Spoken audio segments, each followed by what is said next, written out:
ఏదెను వనము ఎక్కడ ఉన్నది? ఇప్పుడు ఎక్కడ ఉన్నదని ఆధారాలు చెబుతూ ఉన్నాయి.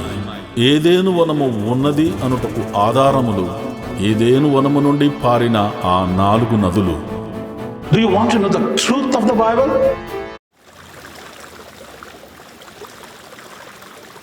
ఆది కాండములో ఒక నది సృష్టింపబడిన తర్వాత ఆ నది 4 పాయలైన తర్వాత ఆ 4 పాయలలో చివరి పాయ అయినటువంటి యూఫ్రటీస్ నది గురించి, దాని ఆరిజిన్ గురించి, దాని యొక్క చరిత్ర గురించి మన మధ్యలో ఉన్నటువంటి అమెరికా దేశం నుండి వచ్చినటువంటి సహోదరి శాంతా జెట్టి గారు మాట్లాడతారు. ఈ యొక్క బైబిల్ గ్రంథం మీద అనేకమైన సార్లు అనేకమైన చర్చల్లో పాల్గొని మెసపటేనియా మీద రీసెర్చ్ కూడా చేశారు. ఈ యొక్క యూఫ్రటీస్ నది అషూరు దేశమునకు వెళ్ళినటువంటి ఆ యొక్క ఉద్దేశాన్ని అంతటిని కూడా ఎక్కడెక్కడి నుంచి ఏ విధంగా వెళ్ళిందో, ఏ విధంగా వచ్చిందో, దీన్నంతటినీ కూడా మన మధ్యలో ఉన్నటువంటి శాంతా జెట్టి గారు మనకు బయలుపరుస్తారు. God bless you everybody. Greetings to you in the name of our Lord and Savior Jesus Christ. Today we are going to talk about biblical river Euphrates. This river flows through several countries like Turkey, Iran, Iraq and Saudi Arabia. So this river has a lot of history, prophecy, fulfillment and promise. Let us go through a PowerPoint before we go into some details. Biblical verses. This river was in the Garden of Eden. This was the 4th river, the flowing from the Garden of Eden, symbolizing God's original purpose and harmony, peace and harmony with humans. This river was also in the promised land that was told in Genesis chapter 15 verses 18, Deuteronomy 1 verses 7. It marks the boundary of the land of God promised to Abraham's descendants, showing the scope of the divine covenant. So this river is a divine covenant in our lives.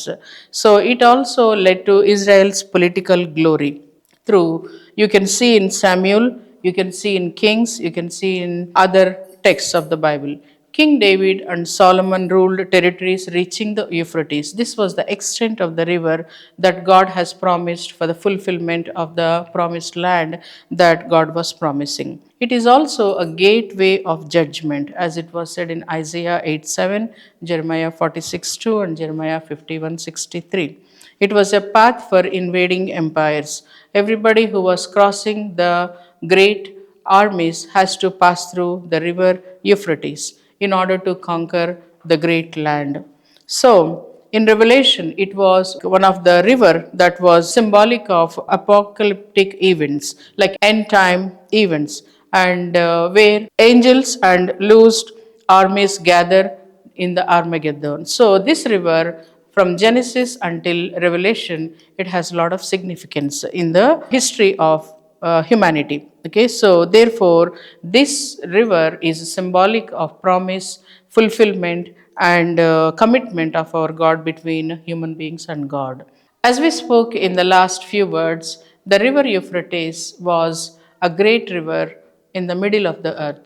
It forms as the fertile crescent in the delta, like Mesopotamian fertile valley. So it makes the two banks, like Euphrates and Tigris, as the fertile crescent of that area. In that area, you have great civilizations, great cultures have been born. In the Bible, the Euphrates holds an important place, a symbolic and a spiritual gesture. In Genesis chapter 2, it was mentioned about this river, the river Euphrates, is one of the tributary that has flown from the Garden of Eden.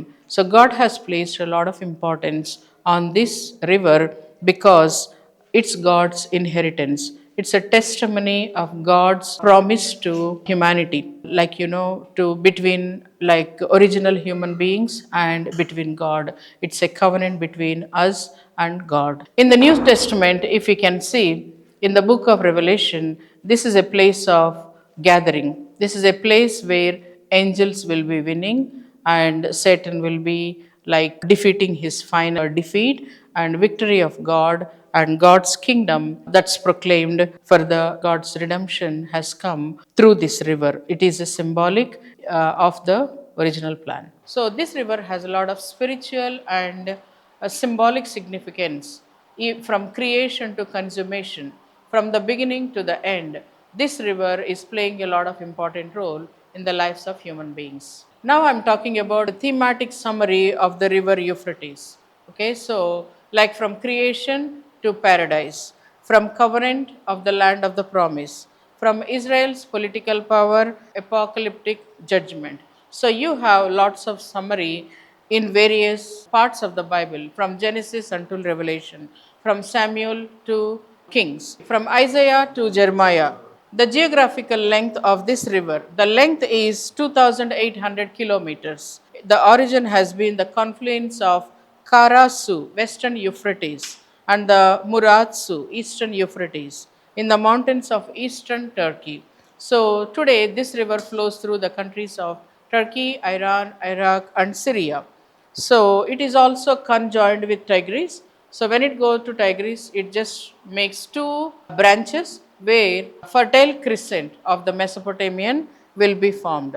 This area has a lot of important significance. The original cultures, the Mesopotamian cultures of Ur, Uruk, Sumer have been born here. Okay, it is the cradle of civilization for the Akkadians, for the Assyrians, for the Babylonians and the Persians, and to the later Muslim kingdoms. Some words about the rivers Euphrates. Okay, thank you so much. Bye bye.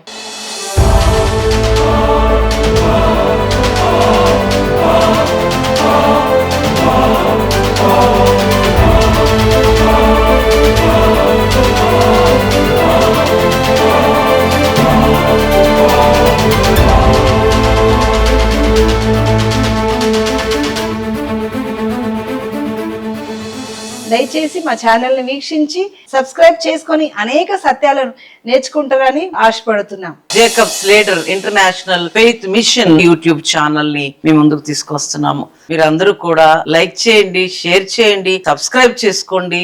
దేవుడి మాటలు దీవించును గాక. ఆమేన్.